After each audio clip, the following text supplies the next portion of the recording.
Hi friends, ఇక్కడనైతే మా ఇద్దరు పిల్లలకి ఇష్టమైన రెసిపీ అయితే చేస్తున్నా. అదే క్యారెట్ రైస్. ఎవరైనా పిల్లలు క్యారెట్ తినని వాళ్ళు, నచ్చని వాళ్ళు ఉంటారు కదా, ఇలానైతే చేసి పెట్టండి. డెఫినెట్గా వాళ్ళ ఫేవరెట్ అయితే అయిపోతుంది. మా ఇంట్లోనైతే క్యారెట్ లేనిది అసలు ఒక్క రోజు కూడా గడవది. దేంట్లో ఒక దాంట్లో క్యారెట్ అయితే యూజ్ చేస్తూనే ఉంటాము, ఎందుకంటే హెల్త్కి చాలా మంచిది, ఇంకా ఐస్కి కూడా మంచిది కదా, అందుకని చెప్పేసి. ఇక్కడనైతే 2 క్యారెట్స్ అయితే తీసుకున్నాను నేను. 2 క్యారెట్స్, 1 ఆనియన్. మంచిగా క్యారెట్స్ అయితే పీల్ ఆఫ్ చేసేసి తురిమేసుకున్నా. ఒక ఆనియన్ కట్ చేసి పెట్టుకున్నా. ఒక ప్యాన్లోనైతే మన రైస్ క్వాంటిటీని బట్టి క్యారెట్స్ అయితే ఎక్కువనా తక్కువనా తీసుకోవడం ఉంటుంది అన్నట్టు.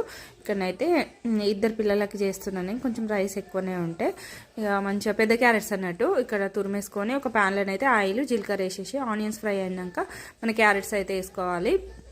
చాలా టేస్టీగా ఉంటుంది. కారం కూడా అంటే పెద్దవాళ్ళు తినాలంటే కొంచెం కారం అయితే యాడ్ చేసుకోండి ఫ్రెండ్స్. నేనైతే జస్ట్ పిల్లల కోసమే చేస్తున్నా.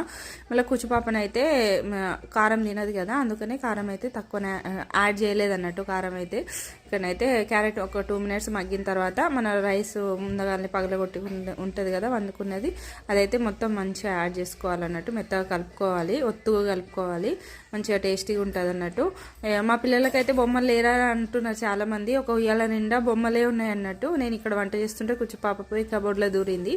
ఇక్కడనైతే రైస్ అయితే రెడీ అయిపోతుంది. ఒక 5-10 మినిట్స్లో అయిపోతుంది ఫ్రెండ్స్, అంతే. రైస్ రెడీగా ఉంటే రెసిపీ మాత్రం బాగుంటుంది. డెఫినెట్గా ట్రై చేస్తే కామెంట్ చేయండి. వీడియో